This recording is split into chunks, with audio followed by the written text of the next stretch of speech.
explicit connotations.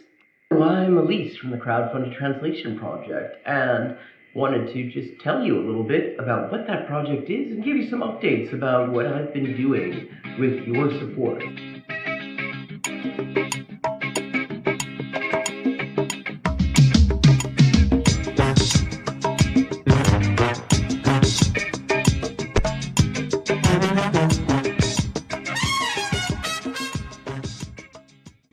The Inessa Armand project. After finishing Kalantai's social basis of the female question, I put out a call for suggestions for the next project. One of those suggestions that I received was to translate the essays and letters of Inessa Armand, Kalantai's predecessor at the Bolshevik women's section. Suppressed by Stalin and never translated into English, Armand's writings enrich our understanding of the Bolshevik women's movement in the run-up to the October Revolution and the early days of revolutionary Russia. With your support, I have been able to translate all of her extant essays and am currently raising the last $1,950 to cover the cost of translating the remainder of her extant works, which at this point is just her correspondence. If you would like to support the project, all contributions are beautiful. You'll find links in the description.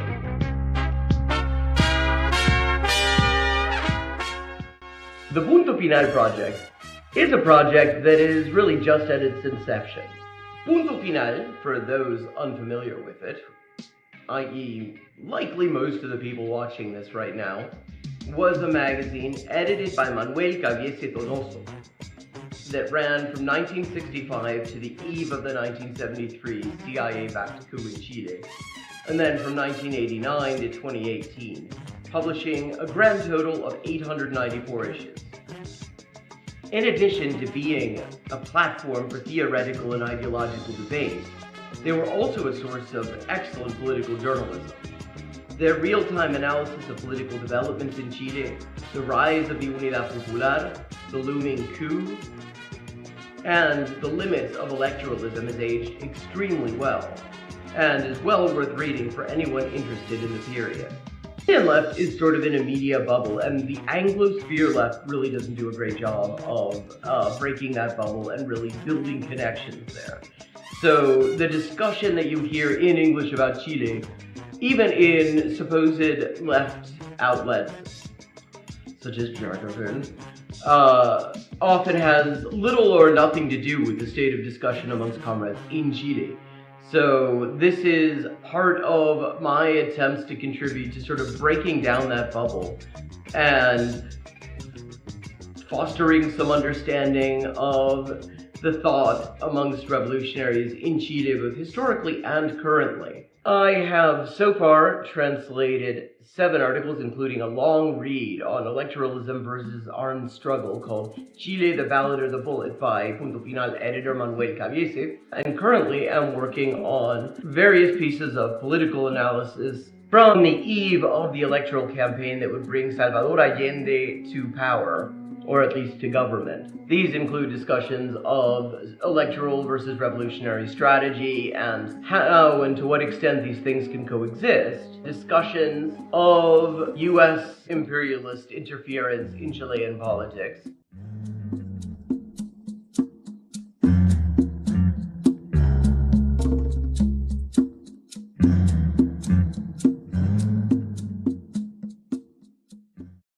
One of the challenges of this project, since its inception, has been getting the word out.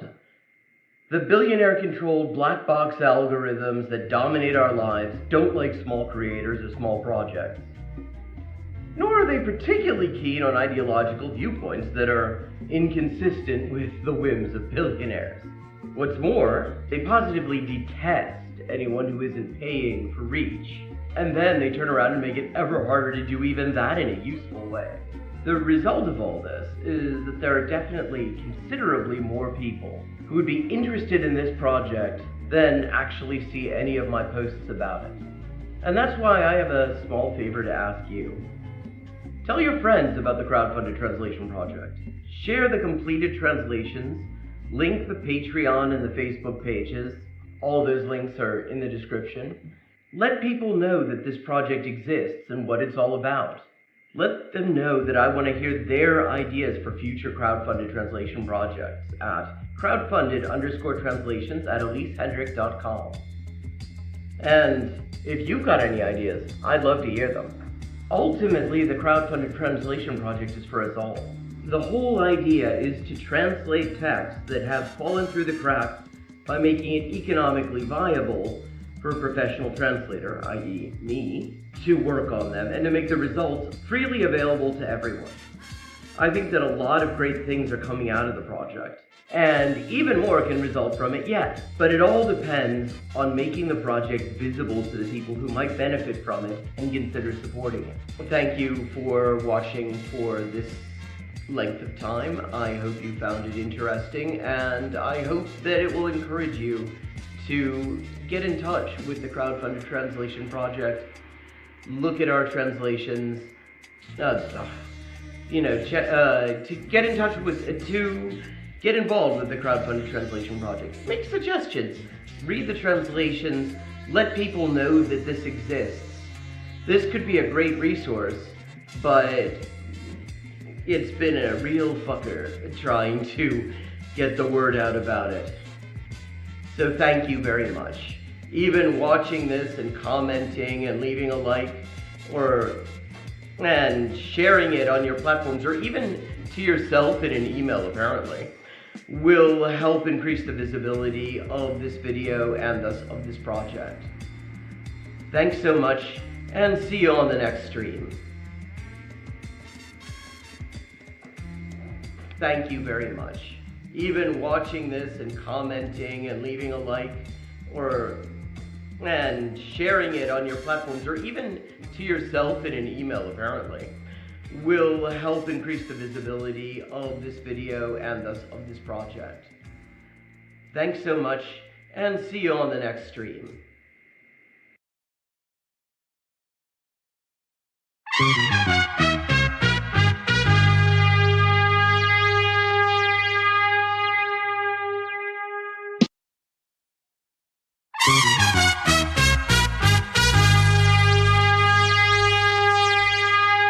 Hey, implicit connotations.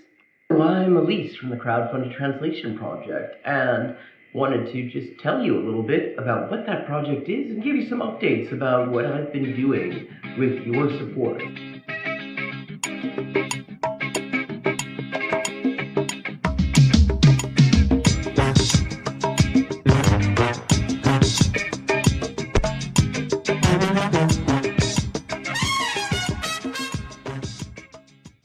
The Inessa Armand project. After finishing Kalantai's social basis of the female question, I put out a call for suggestions for the next project. One of those suggestions that I received was to translate the essays and letters of Inessa Armand, Kalantai's predecessor at the Bolshevik women's section.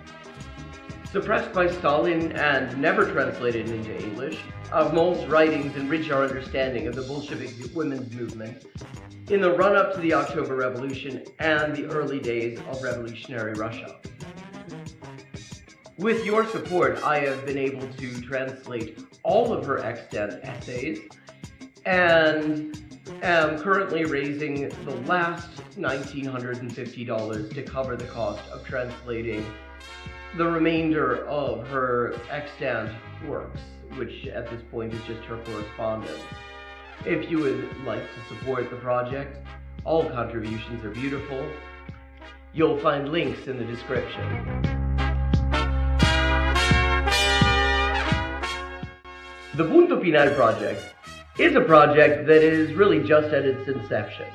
Punto Final, for those unfamiliar with it, i.e. likely most of the people watching this right now, was a magazine edited by Manuel Caviese Donoso that ran from 1965 to the eve of the 1973 CIA-backed coup in Chile, and then from 1989 to 2018, publishing a grand total of 894 issues. in addition to being a platform.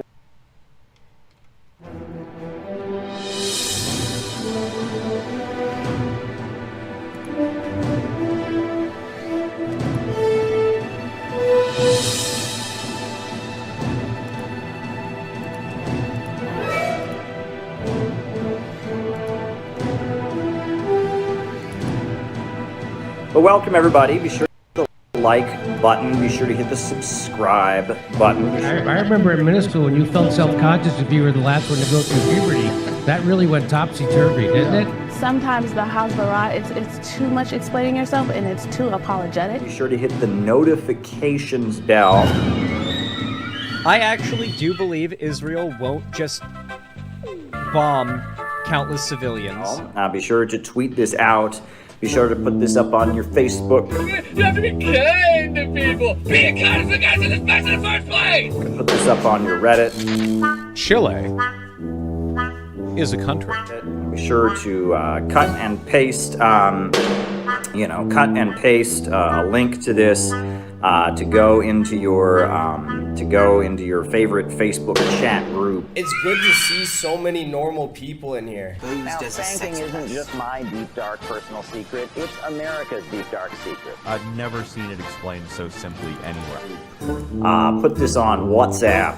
Put this on Telegram. Put this on your favorite messenger app. Hello and welcome to the Untitled Anarchist Seagull channel. I'm your host, an Untitled Anarchist Seagull called Elise. How's everybody doing today, chat?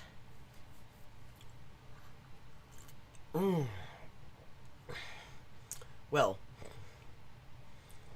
I mentioned last week that I'm really quite happy with how my introduction to my Pac-Man introduction came out, and that I might be doing considerably more Pac-Man content as a result of it. And I didn't lie. Slop, the final frontier of capitalist content creation. Or so we hope. These are the voyages of the starship Peloturo. Its continuing mission to explore the slop mines of David Pac-Man. I've heard from a bunch of you. David, did you sell out? The Baron of Box. David, why aren't you a socialist? Why aren't you a communist? You The can end up suzerain with property slop. seizures, capital controls, restrictions on investment. I'm always going to only be upfront with my audience. I must be some kind of right-winger. The idea that Israel would take the time and incur the cost to randomly target 4 civilians doesn't comport with anything we know about how the Israeli military operates. APAC or IPAC. I don't even know how it's pronounced. IPAC. As his constant output of meaningless rage bait and terrible takes threatens to engulf the known universe. Yes, that's right. How's everybody doing, chat? Hey, Adrien. So, this showed up in my recommendations, and I couldn't help adding it to the list. AOC, Alexandria Ocasio-Carton, says Woke 1.0 was crazy. Is she right? And here's the wild thing about all of this fucking Woke 1 was crazy stuff, which has kind of focused around things like police abolitionism, defunding the police, things that actually have aged pretty well, because all the shit that we're seeing right now would not be possible if the cops' budgets were slashed, even significantly cut. The reason they're able to do all this shit with the flock cameras and tracking anyone who they think might have had an abortion and all this bullshit is because they have too much fucking money. The NYPD has their own dedicated beekeepers, for fuck's sake. Those motherfuckers have too much money. And the wild thing about talking about Woke 1.0 and police abolition was crazy right now is actually what's going on with the flock cameras. Because people all over the country, all over the place, all kinds of people too, are wrecking flock cameras and disabling them and just outright destroying them, or taking a fucking angle grinder to the pole they're on and cutting it down. And the thing is, when this happens, the cops or the council or maybe the local press will be like, yeah, police are looking for the vandals who damaged this poor innocent camera. Can you please help? Does anyone know who did this? And they will be swamped, flooded with comments. People saying, oh, I don't know who did it. Whoever it was with me right then. We were in church. You know, everybody just clowning on him. Everybody, like, I mean, I saw one example is in Charlotte, North Carolina. Charlotte PD posted on Facebook asking for help to figure out who had wrecked one of their precious little flock cameras. 70,000 comments. I scrolled down for a while. I didn't find one comment that was supportive of the cops in there at all.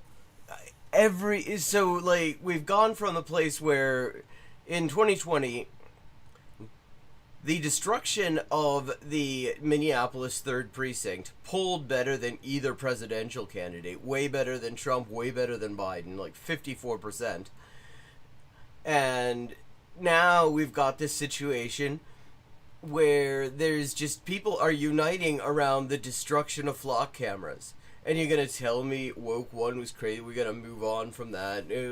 Clearly police abolitionism is over. I would say it's only just fucking begun. And the more the cops do shit like this, the easier it will be to make the case to people who are skeptical that at the very least, these motherfuckers have too much money. Because they're getting up to all this shit.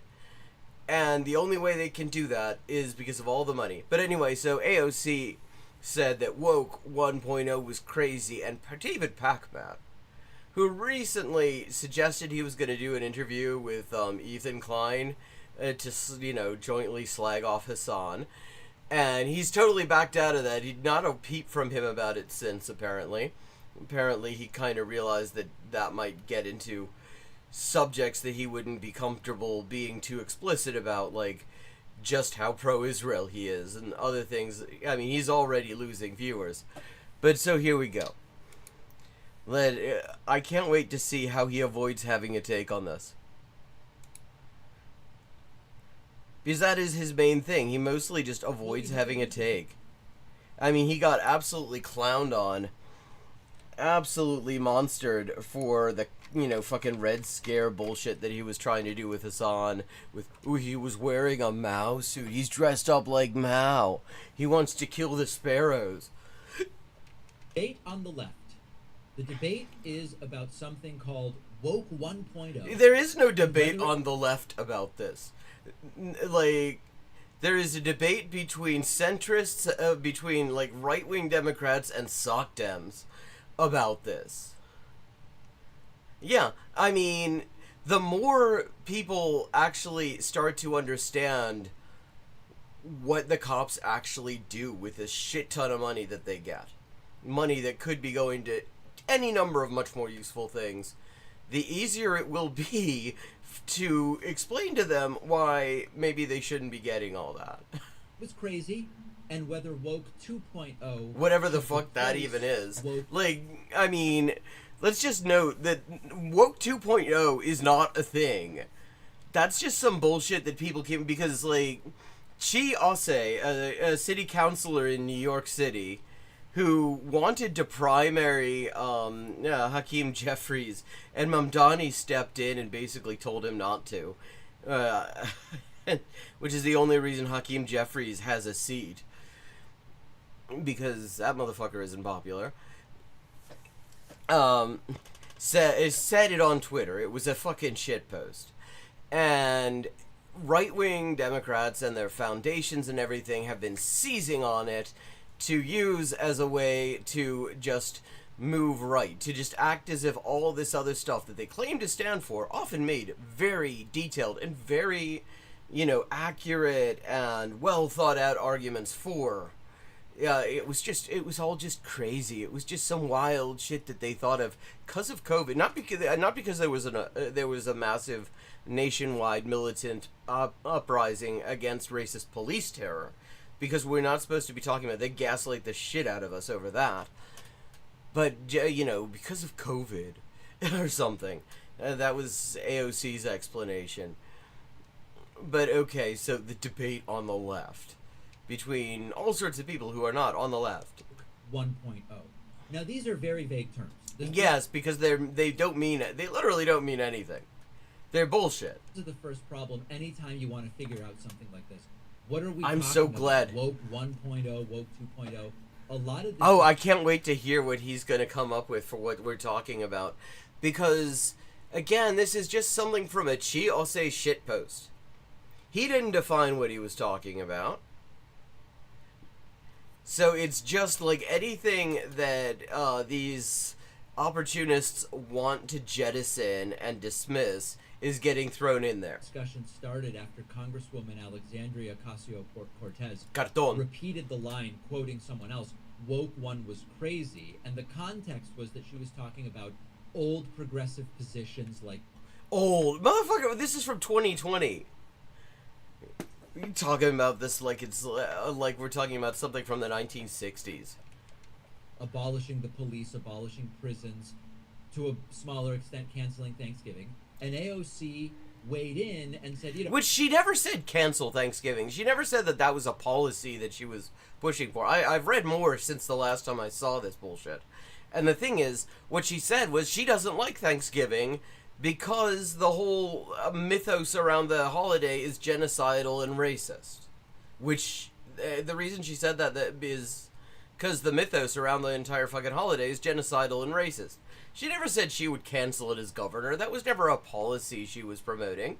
She said that that was how she felt about it. No, there's a council member who says to me, woke one was crazy. This is from her interview with Jonathan Carl. Francesca Hong has made clear her present stances to her electorate. Yeah, she's moved away from a lot of that. Right, she's moved away from it. I mean, the thing is, one thing I did find out, I decided to check it out on stream to see if there was any statement from her that anyone was quoting where she actually did say, no, actually, Thanksgiving is cool, up the pilgrims. And no, she didn't. She just said she didn't want to be talking about that right now because there were more important things to be talking about. That's not the same thing as, like, recanting her view on the subject. And I have a local city councilman that has this saying, woke one was crazy. Woke one was crazy. Okay, that's interesting. And I think that what's important is that we have to assess what was it? I mean, did the movement go too far with some of those positions? I mean, you go too far. It didn't go. You briefly supported the idea of defunding the police. I mean, which is a wild way of saying it, because the thing is that when you look at the things that she was saying back in 2020, I mean, she had completely abandoned any pretense of supporting the abolition of ICE, which it's worth noting is like the majority position now. That is the mainstream popular position. I haven't heard her actually re-adopt that position. Perhaps she realizes, even she knows that that would be ridiculous considering how completely she abandoned it the minute she won her first primary.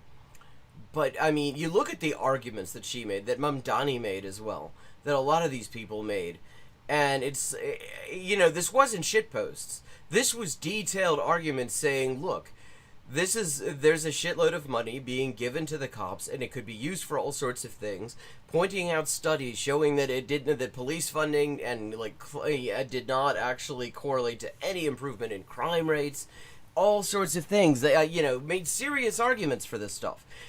And they're trying to act like it's just shitposting. Yeah, I mean, I think they realize, I mean, the ones who are primarily concerned with their careers and aren't primarily concerned with actually changing anything, which seems to be a lot of them, if not all of them. There are a couple where I feel like there's that isn't necessarily the case, but but the ones who are primarily concerned with getting in good with the Democratic Party leadership just immediately abandon the stuff that they were elected for in just record time. Hey, old Al Hooten. Hey, Tomas. I think that during this time, and especially during COVID, there was a huge... We're still during COVID. The reason we're still during COVID is that motherfuckers like this act like COVID is over and lead a whole lot of other people to be convinced that that's true, and so they don't do anything about it, and so it can spread wildly with completely unchecked. And that's why, like, fucking teenagers have cardiologist appointments now. That's a thing now. That didn't used to be a fucking thing. That's because we're still during COVID, actually. Huge opening of the Overton window. We were shut down. There was some of the highest unemployment rates that we have seen because of those shutdowns. Yeah. And I think that the doors were really open in trying... No mention of the uprising. See, I had not seen this full clip. I had seen bits of it, and I was wondering, was a mention of the uprising just omitted from the editing, or did she just completely leave it out? And it's looking like she completely left it out. Trying to entertain any and every policy. George Floyd, Breonna Taylor was going to get us to a better place, and I actually think that the discussions that were had in that time were quite fruitful.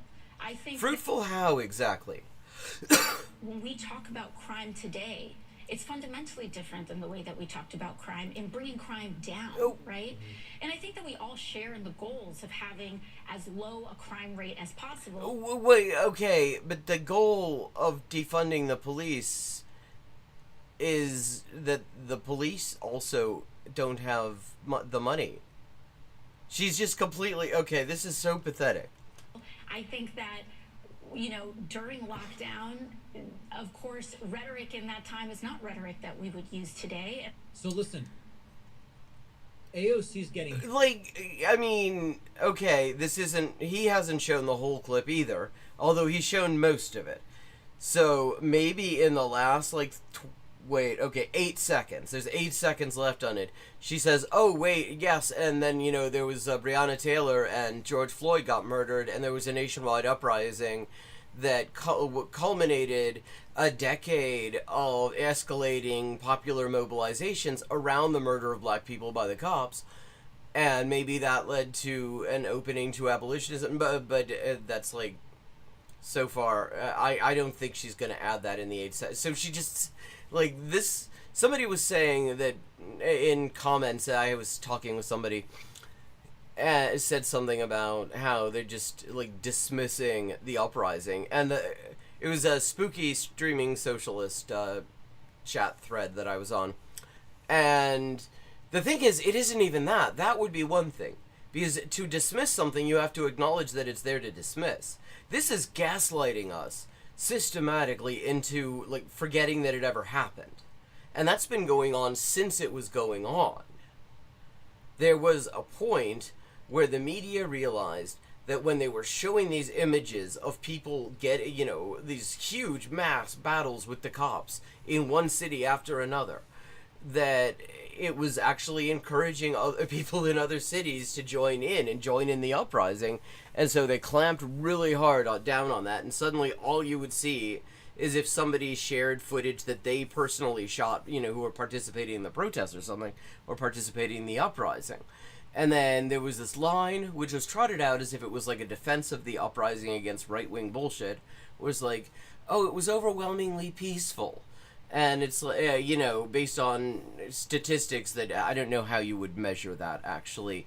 But the idea was to just pretend the uprising didn't happen. Hello, Zero 1917.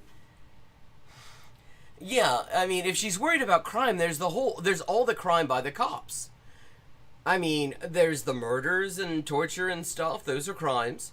But there's also the massive overtime scams and the pension fraud that they do.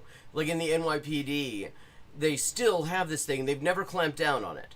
Where if somebody's about to retire, they will give them all the OT. I mean, they don't even necessarily work the OT, but they give them as much OT as possible. Because their pension for the rest of their lives is whatever their salary was in their last year. It's based on their salary in the last year, and that includes overtime and bonuses and all that shit. And so they pile it on. So these people, not to mention all the bullshit around just fake overtime and stuff like that, and it never gets audited. I mean, that's all crimes. Hit hard for this woke one was crazy thing. But if you listen to her whole answer, it's pretty nuanced. She's like, what? No, it isn't. Oh, listen, COVID was a period that opened up the door to discussing... COVID was a period. COVID is a period. We're still in it. Different ideas, and not all of that was productive. We should evaluate candidates and what they advocate for now. So, I mean, I know that I personally am just shocked that David Pacman did not immediately point out that she left out the George Floyd elephant in the room. Just completely left out the uprising. Because I have a feeling he probably didn't even acknowledge the uprising when it was going on. I don't think I was really aware of him at the time. So I didn't see, but I would be surprised. I think is a sort of an interesting statement. Another clip that is getting a lot of attention about this is New York City Mayor Zohran Mamdani who also, I mean, if you look at his arguments around like police abolitionism and defunding, you can say a lot of things. What you cannot say is that he wasn't like making a serious case for it. He, argued he made impassioned arguments. They were well-researched arguments. I had forgotten just how detailed he got on these things. He did an amazing job, actually. You can see why so many people were excited that he was going to possibly be mayor, actually, when you look at those clips. It's easy to forget that because he's done everything possible to make people forget that. Distancing himself from what is understood to be woke 1.0, and he just... Whatever the hell that is. USA Today opinion, nice try, AOC, but woke 1 was crazy isn't an apology. Like, why would anyone apology? Megyn Kelly slams ABC for letting AOC get away with murder. Oh yeah, we watched that. We watched that last week. Actually, I have to say, she didn't even get away with her dignity intact, but she wasn't really trying. Brett Baier, AOC was big part of Woke 1. Whatever the fuck Woke 1 she certainly was. DeSantis takes aim at AOC, says it's not time to let Dems off the hook for Woke 1. See, personally, I don't think it's time to let DeSantis off the hook for the fact that he was a torturer at Guantanamo concentration camp and ought to be in prison for that right now. But you go off, Ron. Because listen, people evolve in their position. I wouldn't call evolving this. I mean, I believe the term is opportunism. You yourself have walked back, defund the police. Do you think... In the city with one of the most bloated fucking police budgets ever. Like, there are national armies. Most national armies don't have as much money as the police force for this one city. It is... you could just make the argument on budgetary grounds alone, just the amount of stuff that they could be doing when the fucking NYPD has its own fucking embassies in other countries. It's a city police force. It does not need embassies. Woke 1 was crazy? Each person has a responsibility to tell New Yorkers, to tell Americans when they're running for office what they believe. And sometimes what you believe can change. Sometimes it changes the minute you win your election. Sometimes what you believe, you only believe long enough for people to vote for you. It can develop, it can grow. And I know that there are some for whom they still believe in that. I've made very clear that I do not believe in defunding the police. I mean, let's just note, very recently, like 3 years ago, he very certainly did. And he gave excellent presentations on how important it would be. Spooky Streaming Socialist has video pulled up clips of Mamdani, of AOC, and the rest of them from just a couple of years ago talking about this. And you can, I mean, what you cannot say is that this was just shitposting, that they were just kind of going along with something. They made well-argued statements about this stuff. And they absolutely, one thing I had to say, I felt dirty handing it in any way to Megyn Kelly and the creepy fuckers that she had on her panel. Like that talking egg guy. Ugh. From the Federalist. Yeah. But, I mean, I would tend to agree that when somebody does this, we absolutely should demand a logical and well thought out answer for why they are not advocating the thing that they used to advocate. I think that is absolutely what interviewers ought to do in this situation, and like supporters who supported them on the strength of the things that they said before they got elected have absolutely every right and should just push hard and force the issue, because that isn't all of accountability, but it is part of it. If you want to have any kind, if you want to have any kind of accountability, you are going to the one thing you have to do is actually make it clear that shit like this isn't going away. I mean, evolution as a metaphor, I can see some room for, but it is used in this context pretty much always as an opportunistic way to avoid talking about why a position changed. Especially when somebody changed a position because they realized their previous position was polling like dog shit. Will not be defunding the police. So listen, first is what are we saying by defining woke 1 and woke 2? I can't wait for this. I can't wait to hear David Pacman explain what we're saying by woke 1, because he was such a big part of that moment. I mean, he was right on the barricade. One means, so we're thinking back to the COVID era, right? Of what? The back to the COVID era. Now he's making it sound like it's ancient history. Fuck off. If woke 1 means we recognize that there's still racism, we got to take sexual harassment seriously. Unless Joe Biden does it. We're going to respect gay and trans people. When there's abusive policing, we're going to reform it. Okay, that when there's abusive policing, we're going to reform it. I believe the moment that he's talking about was the moment where a substantial segment of the population really had it hammered home that these motherfuckers can't be reformed. That all the reforms that have been done achieve nothing. That you can say, oh, you know, we're making it illegal for you to do chokeholds on people, and they will do chokeholds on people, and people will die, and they won't even get charged or leave and fucking lose their jobs for that shit. We're going to look at discrimination inside of institutions. That's not crazy. Well, so if you turn woke 1, whatever the hell that even means, Chiose is, if anyone's going to define what the fuck they meant by that term, the guy who put that ill-begotten term into the discourse, the guy who shat it into the culture, Chiose needs to be the one to first, in the first instance, define what that bullshit was supposed to be. But this just watered down liberal slop that he just said, that wasn't it. Those were legitimate concerns. Those are legitimate concerns. Now, there was this political culture, especially online and inside certain left-wing organizations, I would say from roughly the mid-2010s through like 2021 or 2022, which was very dysfunctional. Oh, okay, let's hear about the dysfunction. This would be around the time that he was doing crypto grifts. And it treated any disagreements with any aspect of the agenda that they laid out as... disagreements on what exactly?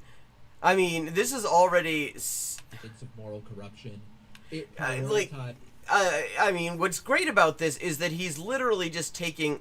This is the bullshit that Nazis would say, and still do say, where they'll be like, you just call anyone who's a white supremacist and likes swastikas a Nazi. You say, you call anyone who disagrees with you about slavery being a bad thing, you call them racist if they disagree with you on that. And he's just doing that. He's just doing the shit that, like, Tim Pool and all these pricks made all sorts of money doing, and he's just, yeah. So the dysfunctional culture is recognizing fascist shit and calling it out. Is finding the perfect terminology over, like, let's just persuade normal people with good ideas. Who are normal people? It would divide people into specific identity categories and then assign them certain level of authority, depending on how pressed. Like, he's just literally, it's like he just got this, he's plagiarizing this from PragerU. That's all he's doing here. We perceive them to be. That stuff wasn't good. Well, it also did not exist the way you're describing it. Like, he's telling us a lot about who he actually listens to about these things. He's, I mean, I'm not exactly shocked to see that he is not really particularly plugged in to, like, leftist culture. But, I mean, the degree to which he is just saying the stuff that the far right was saying as a Totschlagargument. We don't have a good word for that in English. Is really remarkable. People who were publicly condemned for minor verbal mistakes. It was like, you know, the occasional racial slur. Or when complicated policy questions become tests of whether you're a good person. Like, okay, for example. And in that context, slogans... Yeah, I mean, they love it. They still love it. And what normal is a guy like Caleb Maupin. I haven't looked at Caleb Maupin in a bit. I wonder what he's doing. I think I saw something where he was going to define fascism for us, which will be really neat. I'm sure that'll be edifying. Like defund the police and abolish prisons were adopted by some without any real agreement as to, like, do people support this stuff? What do we... The techniques of the police, which are developing at an extremely rapid tempo, have as their necessary and the transformation of the entire nation into a concentration camp. Jacques Ellul. Not familiar with Jacques Ellul. When did he say this? By some, without any real agreement as to, like, do people support this stuff? What do we actually mean by this? Well, no, there was a lot of agreement. I mean, I love this because he has absolutely no connection to any of this. So naturally, it's not surprising that he doesn't understand that police abolitionism was having a moment in 2020. The biggest moment I think that it's ever had in the United States, certainly in modern United States history. But that people had spent decades talking about what they mean by that, thinking it through, right? You know, books and books and books have been written about police abolitionism and prison abolitionism from all sorts of different perspectives. And so when people were having this discussion, a lot of that stuff actually had been worked out. And the question isn't the question the question that you ask when you're saying, when you're advocating something that you are convinced is the right thing, is not like, do normal people support it or whatever. It's how are we going to get this across to people and get people to engage with it so we can show why we think it's a good idea? But he will not actually, I mean, he's doing the standard the standard Dem thing, where if you can find something that suggests that that people don't like it in polls, unless of course it's Israel or war or imperialism or insurance companies, of course, then that is just an immediate excuse that you should never ever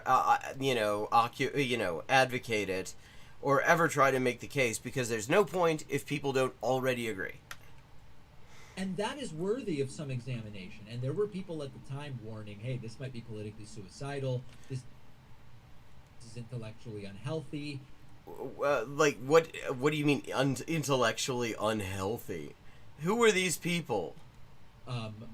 This is a problem. So was that crazy? I mean, listen, AOC's word is crazy. I think it was extraordinary. No, I mean, it's Chiose's word, really. She's adopted it. Really okay. Counterproductive. It was a bad idea. So wow, David Pacman says it's a bad idea. I wonder which pile of money that he speaks for told him that it's a bad idea. There were ideas that came out of Woke 1.0 that are relevant. Okay, now we've decided, we've gone from acknowledging that nobody actually knows what the fuck that actually means, except for maybe Chiose, who crapped the term into the ether in the first place, to talking about it as if it's a phenomenon where we all have a general agreement on the properties and methods associated with it.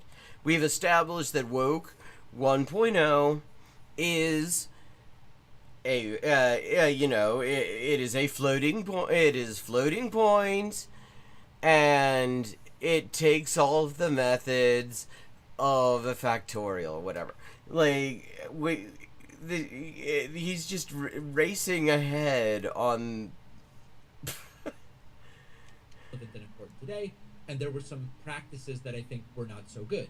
The problem is that right-wingers are now performing a completely dishonest substitution. You're the one doing it. You're also doing it. You're doing the exact same thing they're doing. Which, of course, he is, because David Pacman's a right-winger. Incoming firmware update. They point to the excesses, and they don't point to the excesses. They make shit up. Conclude that the underlying causes are not good. Well, no, I think they start out from the idea that the underlying causes are not good because their ideology does not like anti-racism because they're big racists. It doesn't like opposition to state terror because they like state terror. That is one of the things that they're there for. You know, it doesn't like people being held accountable for sexual assault because they're a bunch of fucking rapists. Like, and so having established that that is where they're coming from, obviously they're going to hate this shit.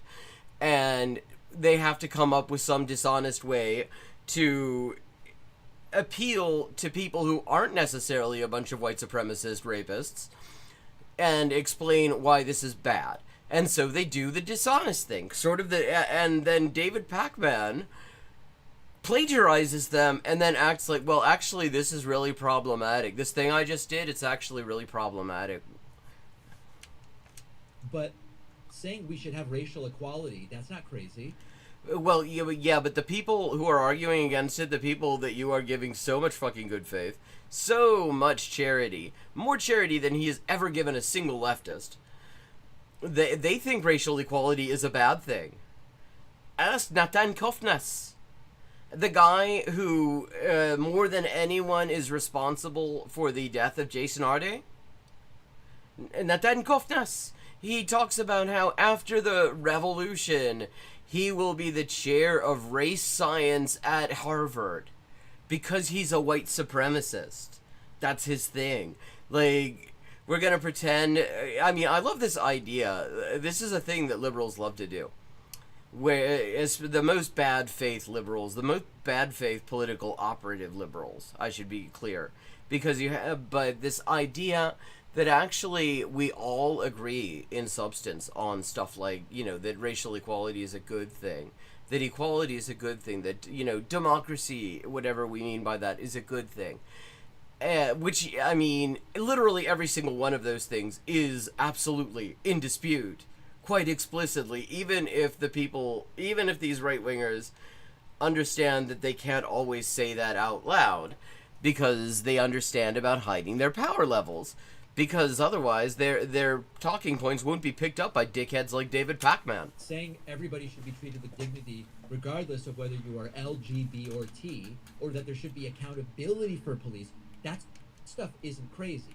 And what the right wants... Well, except Okay, wait. So what is crazy then? Because if you're saying that that's a consensus, I beg to differ. Like a number of Democrats actually voted for a law in Congress that, in addition to forcibly outing trans kids to their abusive parents, also can be interpreted as requiring a ban on employing trans people in all federally funded schools. Like, I mean, so I don't think there is a consensus. Wants to do is pretend that all of it is crazy. Now this. Well, what David Pacman wants to do is avoid ever clearly stating a position on any of it. Like, I mean, we watched him when in his Red Scare bullshit that he did on Hassan. Really just perfectly timed for that Narco Rubio report, the one that was probably written by an LLM, about the Cuban communist conspiracy and all this stuff. And what he did is he's like, I am a social democrat. I'm a good person. I'm a social democrat. But this fucker, he's an authoritarian, and because he supports social democratic policies. Like, I mean, every single thing that he tried to scaremonger about was just baseline social democracy. I mean, it is just this. He only has one move. Strongest version of woke 2.0, and I don't know who means what by woke 2.0. Well, the strongest. Then maybe you should just avoid trying to create your own meaning for it. Version of woke 2.0 would say, hey, we've got some moral progress here and we're going to preserve that. Have we got some moral progress though? What moral progress do we have between 2020 and now? We have gone from having a consensus that a widespread consensus that pandemics are a bad thing and you should do something to stop them, to saying fuck it. We've gone from a situation where there was at least some willingness to talk about doing something to stop police terror, to just dumping all the money on cops. We've gone from where there was actually a pretty clear consensus around trans rights, where Democrats would not dare openly oppose the civil rights of trans people, to them acting like it's fucking crazy to even insist on trans people keeping the rights they've had for decades. We've gone from, you want to talk about moral progress? Go to Gaza and talk about the moral progress that you've seen in the past 5 years, David. Go to fucking Gaza. That's good. But let's abandon the bad political habits. And so for example, the political habit of treating David Pacman like he should be taken at all seriously. Emphasize universal rights instead of ranking people by identity in this sort of oppression Olympics. Or we would say we want material improvements on healthcare, housing, wages, and childcare. Well, that's great. That's great because it doesn't mean anything. Yeah, I think the workers have noticed too. Every time the wild thing is we've done this twice. And I actually have a fairly high opinion of the sort of collective learning curve of the working class, because I've seen things that indicate that just because it goes quiet for a while does not mean that that people have just kind of forgotten everything they've seen. And actually, the thing we're seeing with the flock cameras, how everybody, everywhere they're getting wrecked, and nobody comes forward to defend the cameras except like the fucking Atlantic. Which, is a take bad if the Atlantic hasn't adopted it yet? You go Charlotte, North Carolina, the cops posted a thing, please help us figure out who the vandals are who destroyed our poor innocent flock camera.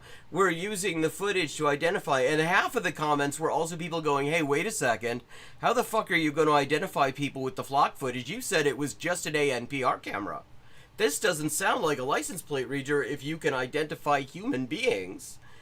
And the rest of it was 70,000 comments. I scrolled way down, and it was all people laughing, yeah, fuck Flock, giving them bogus alibis and shit. So, I mean, if anything, there is a learning curve here. We should never, I mean, and I don't think it helps necessarily. You see people sometimes express despair. I mean, I remember this after, more or less after Boric really kind of killed the uprising in Chile. Really just buried it. And a lot of people were like, oh, because the whole line was Chile woke up. And so it was like, Chile fell asleep again. And it's like, yeah, I can see, it's like, I can see why you'd say that. But I don't know that I wouldn't be so sure about that. Just because people have decided that this isn't a safe time to be out on the front lines does not mean that they've forgotten all they've seen. Rather than symbolic victories understood by, 6 people on social media. Symbolic victories. Like, I mean, notice that the things that he listed were completely vague things. You could claim that all of them have been achieved, and nobody would be able to say that they haven't, because they just mean that it has improved somewhat from somebody's perspective by some metric that is unspecified. Whereas, if you say, for example, universal public health care, no insurance companies involved. First of all, it's the majority position and has been for nearly my entire life. Since the 80s, that's been polling well. 46% of Republicans in the last poll, people who vote for Republicans, I should say they're for it. A study just came out from Yale, saying that in addition to saving $1 trillion a year, it would save 114,000 lives a year. And 3 days later, Hakeem Jeffries says, "Yeah, I'm not in favor of universal health care anymore." Hey, Riveroon. And the other thing I think is important when we look at this movement that wants justice is we've got to recognize proportion. An awkward phrase might be an awkward phrase. It might be an unfortunate phrase. Like, what movement is he talking about there? But it's not violent. Because he's already reconstructed things where he's like, well, if we define woke one to be a bunch of meaningless lib shit that doesn't achieve anything and that people had already soured on a long time ago because they already could tell that it's empty platitudes without anything, then it's totally reasonable. And it's like, that's David Pacman right there, really. A bad joke might just be a bad joke. Or it might just be a liberal slop podcaster. Not necessarily evidence of hatred. Someone did... Well, yeah, but sometimes, racism is racism, David. Disagreeing with you is not automatically bigotry. Well, it kind of depends what they're disagreeing on, doesn't it, Dave? And people generally should be allowed to go, I'm sorry, I made a mistake. I've learned, and let's move forward together. And we also... when, David, since you're talking about mistakes, Dave, a couple of years ago, Israel bombed a hospital. I know, you'd never expect Israel to do that, because, they only do it all the time. But they bombed the Al Ahli Baptist Hospital. And various people pointed out, quite correctly, that they bombed that hospital. And you, David, went on the show and said that they were spreading Hamas propaganda, and said that Hamas bombed their own hospital. Within days, that was completely debunked. And you never said a word about it again, so... mistake or lie, David? Actually, the current Fujimori is a she. It's Keiko. It's the daughter. And yeah, she was absolutely foisted. I want to be sure that we are not... How do I say this? Economic inequality matters hugely. And that needs to be dealt with. Dealt with how? also there's more than just class. And although some like to say racism, sexism, homophobia are fundamentally about You left out transphobia, interestingly. class. These are like class reductionists. Even if you give everybody health care, you're not getting rid of racism, sexism, and homophobia. Is anyone actually saying that if you give everyone health care, you get rid of all those things? I remember, I mean, this is a line that fucking Hillary Clinton came up with back in 2015, where she was like, if you break up the banks, will that end sexism? And she thought that was a huge point that she made. She was very proud of it. Really excited about pointing out that if you break up the banks, that doesn't end sexism. And it's like, was anyone saying that was going to end sexism? And so the point here is, justice requires... Was anyone saying that just, universal health care, which does not get rid of the class problem, all it does actually is give the working class a little bit more of a foothold on survival. It does not actually change the fundamental class distinction. Because in order to do that, you have to get rid of capitalism. But nobody's saying that if you have universal health care, it'll get rid of, like, homophobia. There's persuasion, coalition building, and political power. And if you have a movement that makes ordinary people afraid to speak honestly, it's eventually going to become isolated. Well, it depends. Make what people afraid to speak honestly? Like, if it makes Nazis afraid to speak honestly, to, make them feel that they have to hold their tongues in public, that's good, actually. We want those people to shut up. We want those people to be uncomfortable with what reaction they might get if they actually said what they mean. And so was woke 1.0 crazy? I don't know. That's the word. Well, yeah, because you can't. Because the only person in the world who knows what the fuck that even means is Chiyose, and to my knowledge, he hasn't actually said. But yeah, I know it's bullshit because, I mean, the wild thing about this is how the uprising against police terror isn't mentioned at all. We're talking about defunding and abolishing the police and prisons, and nobody points out that that what caused that discourse to actually make it into the mainstream, only to be completely dismissed and lied about, is fucking, an uprising triggered by the murders of various black people by the cops. AOC is using the way I would put it is that there are morally necessary elements of what might be called woke 1.0, and then there were some wacky cultural aspects. Wacky cultural aspects. If the left is serious. Wow, I'm so glad the left has advisors like David Pakman, noted crypto grifter. Then we should be able to admit both, right? We don't have to say woke 1.0 is crazy straight up. Actually, there's really important ideas in woke 1.0. Especially when you dilute it to the point where it means nothing. Whatever the hell woke he managed to find a way to meaninglessify it. Recognition's about. I mean, it's ideological shitification. But at the same time, there is some denial among some. God, he is really an amazingly pathetic person.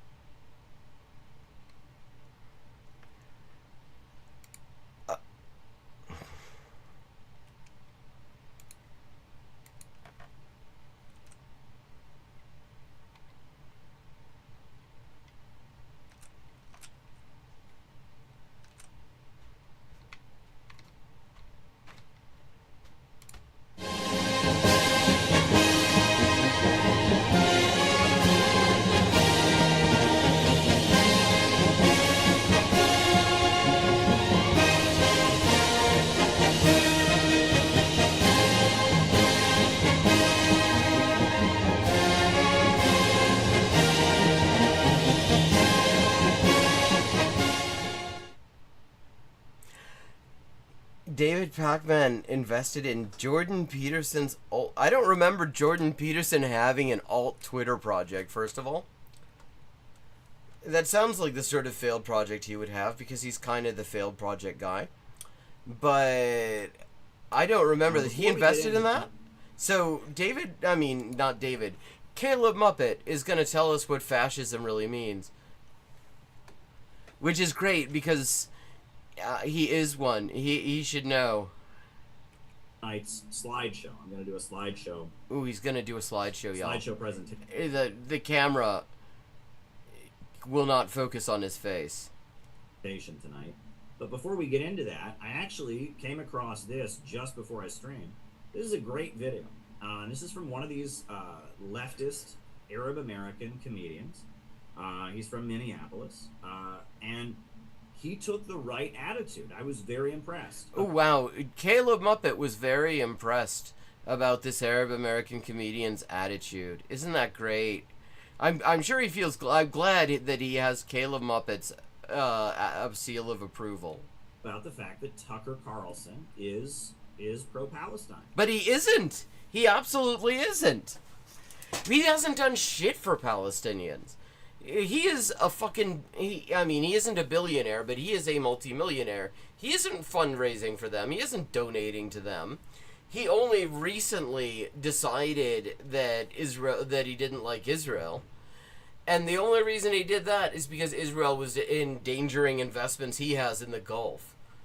He has all these, like, neo-Russian peasant shirts that he likes to wear lately. This is a great clip. And one of the most hilarious things is how this has not changed.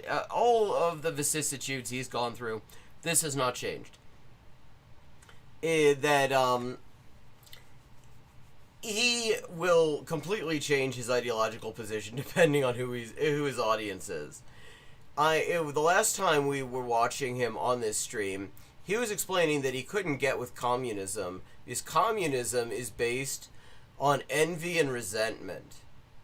Previously, he had said that the reason he stopped pretending to be a communist is because communists were annoying him they kept on pointing out he wasn't one, and he got sick of it, so he was going to stop pretending so that they would, deny them their fun.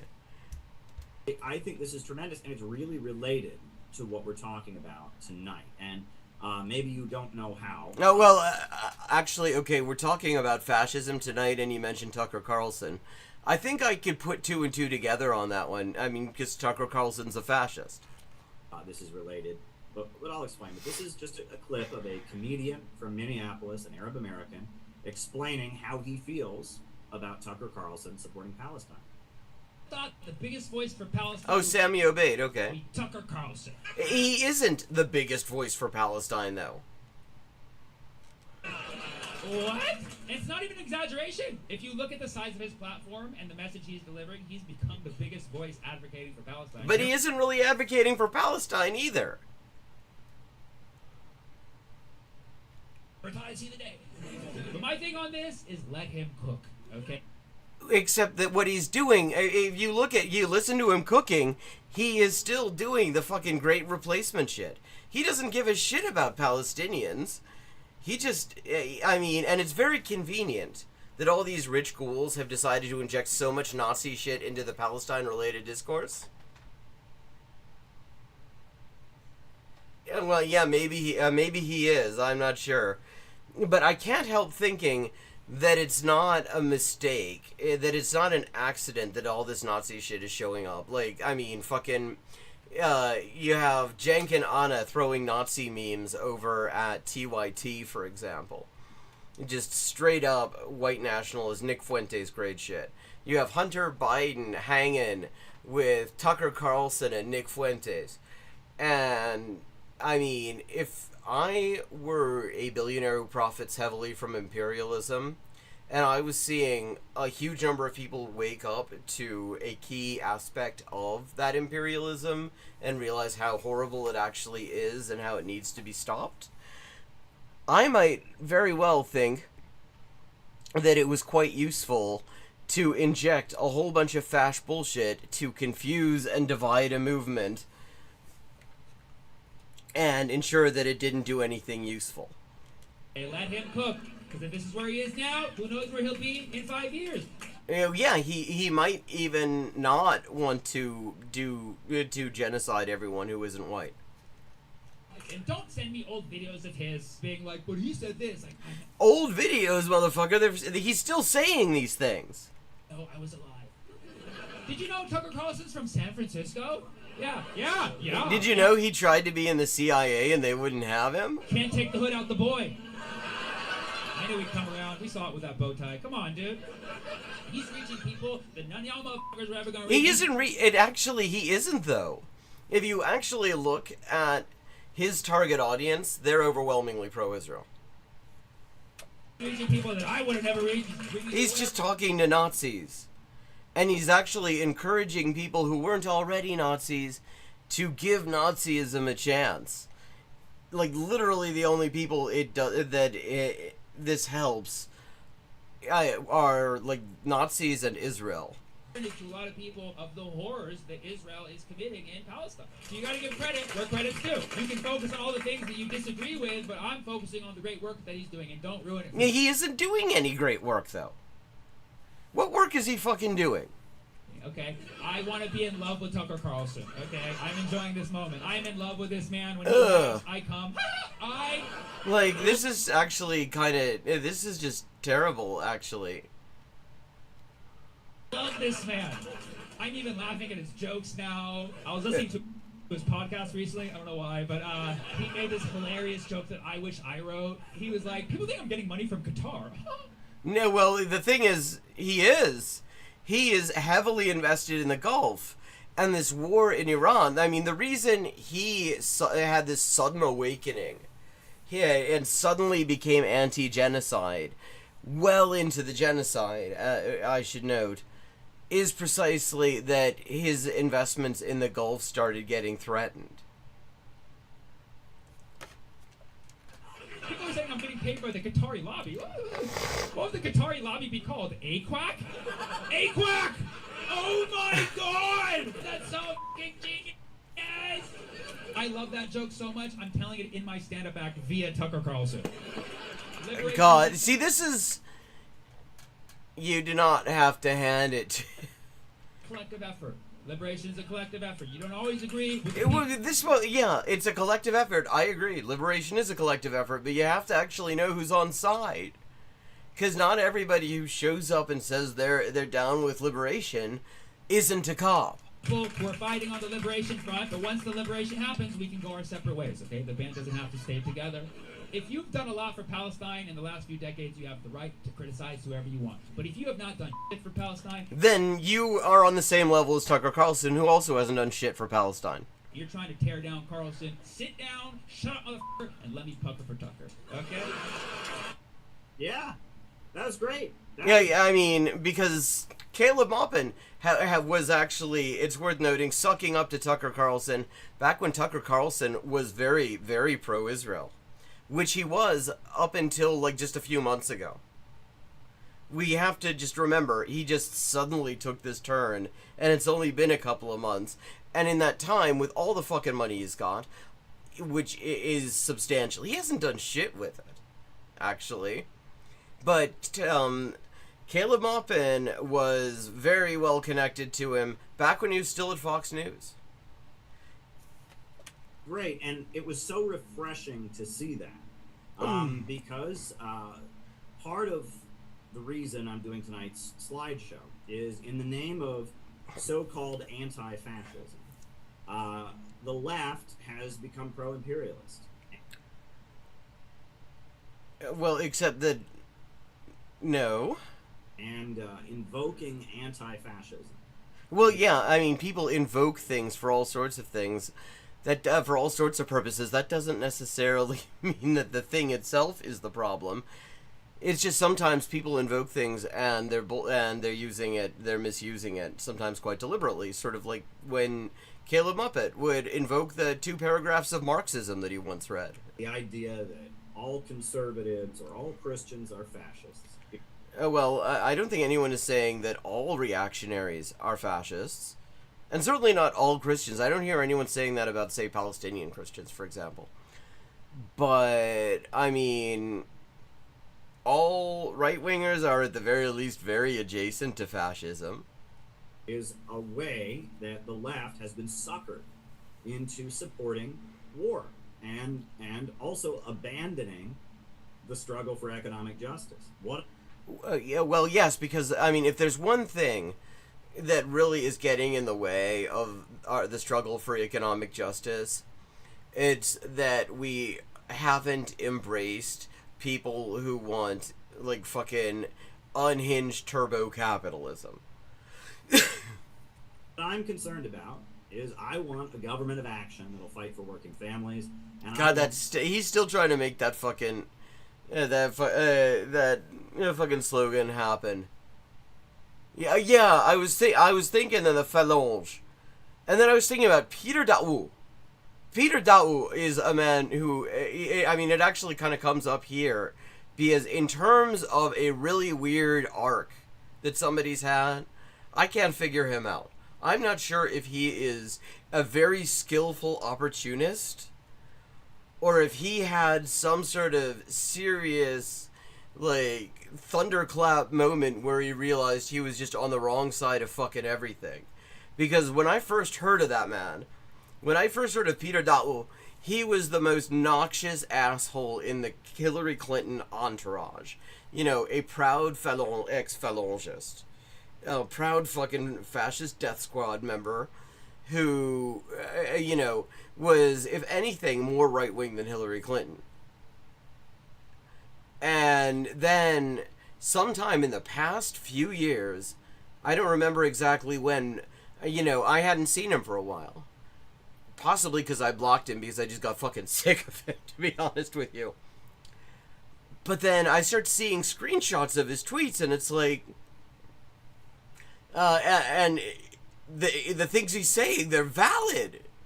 He's talking about imperialism, and what he's saying actually makes sense. He's talking about, like, liberalism, and pointing out that it is actually conducive to fascism in the end. You know... Yeah, exactly. But, I mean, he makes it all this... But the thing is, when you have that completed transformation, it's like... You do have to wonder what the precipitating event was. Like, because that is a pretty serious political transformation. That is much bigger than, say, Mamdani suddenly saying, yeah, actually, I'm pro-cops now, I'm on Team NYPD. You know, that's bigger than Alexandria Ocasio-Carton saying fucking woke one was crazy or whatever the fuck. That is a huge political transformation. The wild thing it actually, I like halfway buy it, because what he says now seems, I mean, at the very least it makes sense and it seems well considered. But I don't know what the fuck that is. I don't know what the fuck to make of it. But okay. Win-win cooperation.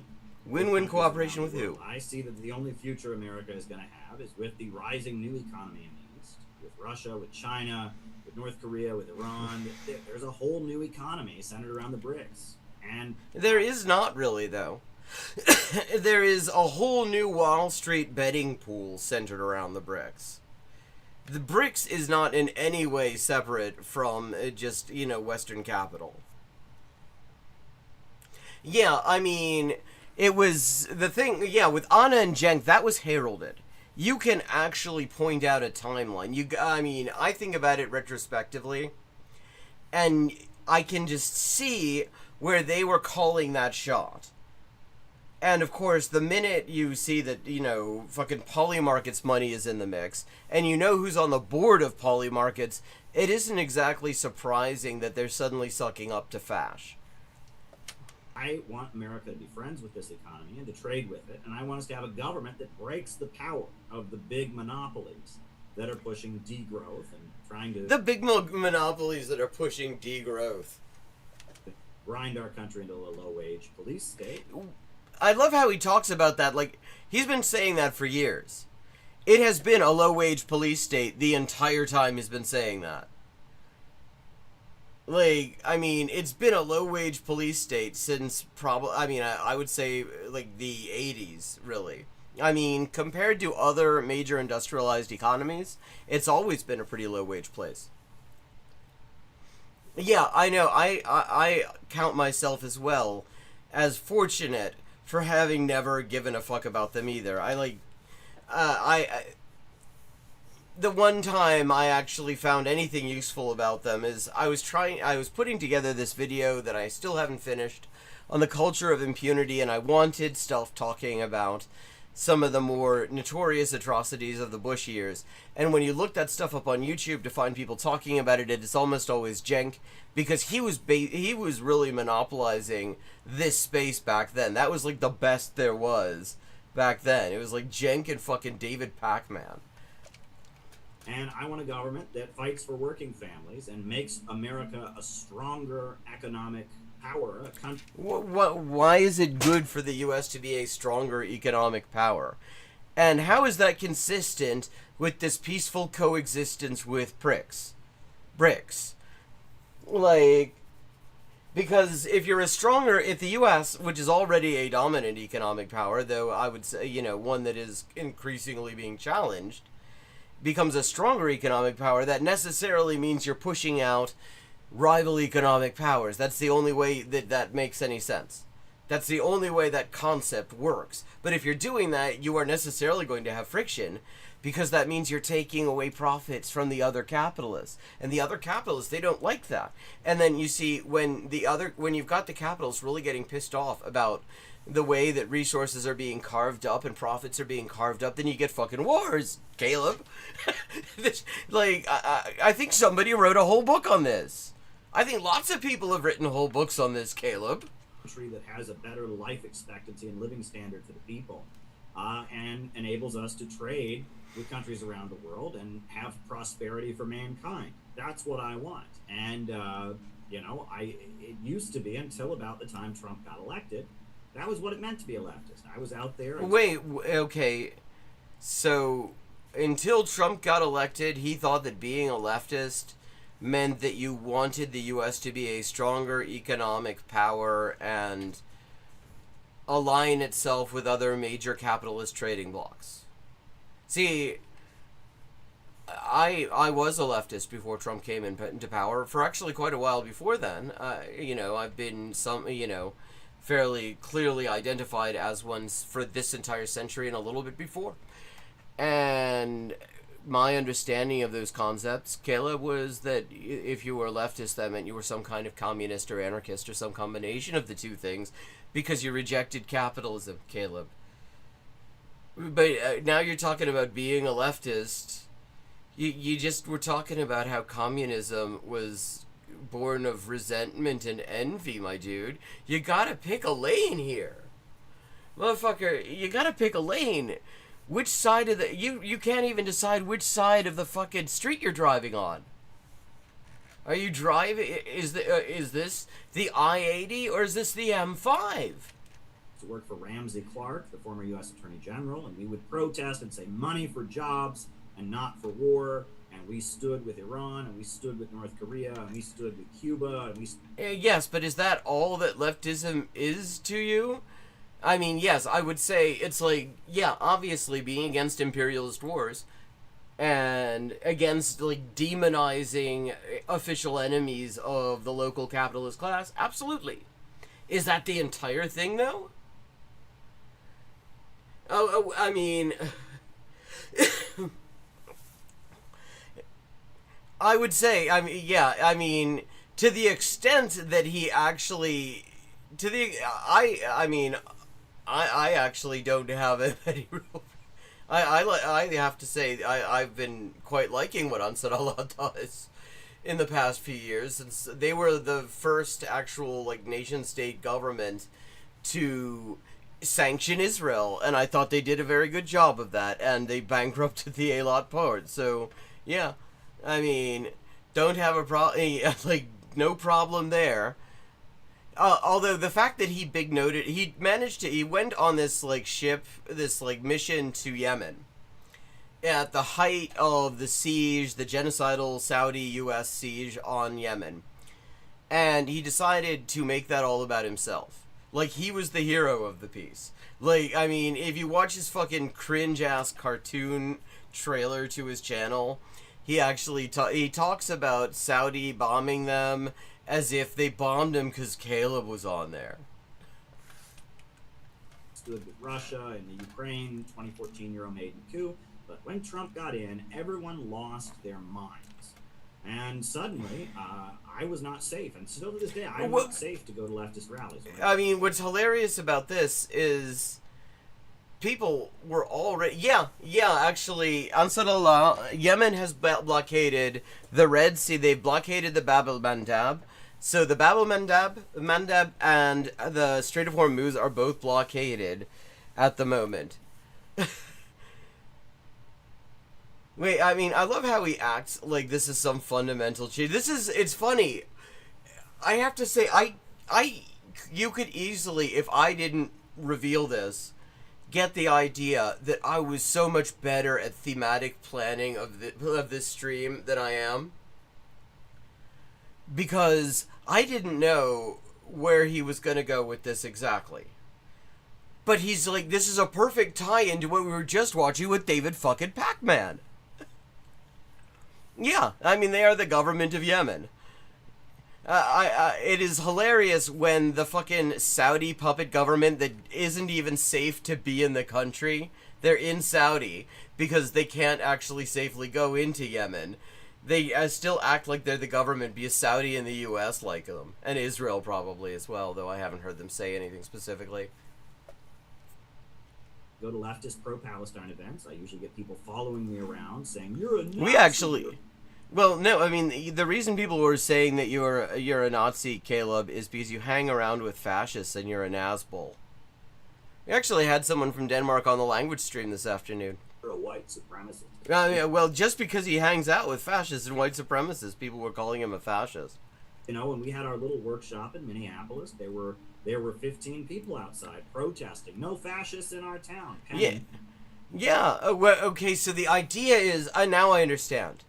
The idea is that people lost their mind because people were protesting a shitty little cult. That was the first event she organized in Minneapolis for CPI, and she couldn't believe it. There were 15 of these crazy... What do you mean she couldn't believe it? Do you not tell your people what people think of them? Teenagers outside calling us fascists. It was wild. So, anti-fascist and confusion about what fascism actually means has caused the left to lose its mind. So tonight, I thought I would do an educational PowerPoint. Adria, you should know Zira is a cheesemonger. So, that is... Adria will mung... If you mention a country, Adria will probably mung you some cheese from there. I assume that to mung is the verb for what a monger of things does. It would be on this very topic. And I'm basically killing two birds with one stone, if you will. So here's the wow, that's such an innovative phrase you just used. I'm going to have to write that down. It'll be loaded here in a second. But the slideshow for tonight, there are two closely related topics. So it's called... And what is right-wing anti-capitalism? Well, to the extent that it actually is anti-capitalist, it is almost certainly feudalism. But most of the time, it isn't actually anti-capitalist, so it's just fascism. What does the word fascism actually mean, and what is right-wing anti-capitalism? Now, those might seem like two topics that are not related, but they're closely related. And everyone has gotten very, very confused about what fascism actually means. Fortunately, we have Caleb, who's never confused about anything. And on top of that, right-wing anti-capitalism is something that Americans just don't understand. In America... That's because feudalism doesn't have much in the way of roots here. Since the end of the Second World War, anti-communism has been a huge part of our national identity. America was against the Soviet Union. America was against the communists. And based on that, Americans have become very, very confused. One fun fact for anyone who was reading the Narco Rubio report on the Cuban communist conspiracy that is taking over our bodily fluids, there were 43 specific groups that were listed. There are 2 groups that were not listed as part of the communist danger. One was the CPI, and the other was the so-called American Communist Party. I'm not sure. I think they're still on 2.0. I don't think, to my knowledge, there hasn't actually been an organizational dust-up. He's moved around a bit. Yeah, well, he's the main character of everything. That is true. About what a lot of words mean, right? It's just we know communism is what America's against, so you get a lot of young, woke teenagers that think they're communists because they hate America, and they love communism. They don't know anything about economics. They don't know anything. And then they join the CPI. Communists. You know, we get a lot of people who think fascism and communism are the same thing. Yeah, that's so funny because somebody like a while ago, God, was it like it was Sophie from Mars, pointed out something that made sense out of so much of the wild and woolly bullshit that that is Caleb's ideology. And it is quite simply that Caleb thinks fascism is communism. Because they're both against America. And the notion that one can be a right-wing anti-capitalist, which many fascists claimed to be. Yeah, I mean, yes, they claimed to be. The operative word there, Caleb, is claimed. They weren't, is the point. They were very capitalist, actually. You know, we'll get into that later. Yeah, LaRoucheism and increasingly the Moonies as well. There have been increasing indications of relations with the fucking unification cult, which he himself, in one of his various shitty books, pointed out is a CIA front. And he wasn't wrong. He was wrong about nearly, I think, every other thing that he said in that entire fucking book. But apart from that, I mean, he was quite right to say that the Moonies, the Unification Church, it was very much a CIA front because it was. It was founded by the Korean Central Intelligence Agency, which was the intelligence secret police of the U.S. fascist puppet regime in the south of Korea. And so he has had events in their spaces. He has shared platforms with their representatives. I find this very interesting. That's also lost on Americans. Americans think right wing is free market, left wing is government control of the economy. That's not necessarily true, and especially if you go to Europe and especially go around the world. No, actually, I mean, in most places in Europe, you will find that the overwhelming majority of the right wing is, at the very least, they are what is in mainstream discourse called free market, which is to say that there is market discipline for the working class and all sorts of subsidies and protection for the capitalist class. They call that free market. It is the generally accepted mainstream usage of the term. But yeah, okay. There are many different conservative critiques of capitalism, and not all of them are fascist either. So we're gonna. Oh wow, and not all of them are fascist. Like, it's interesting that he's talking about usually in his streams, by now, historically he would have already talked about labor vouchers and read that section of the manifesto that he loves to quote, that Marx and Engels didn't even stand by after the Paris Commune fell.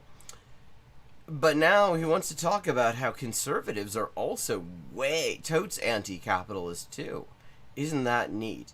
And that's where we're going to have to leave it for tonight, but I'm curious. I want to know what happens next. So I think we're coming back to our man Caleb here tomorrow at 11:30 p.m.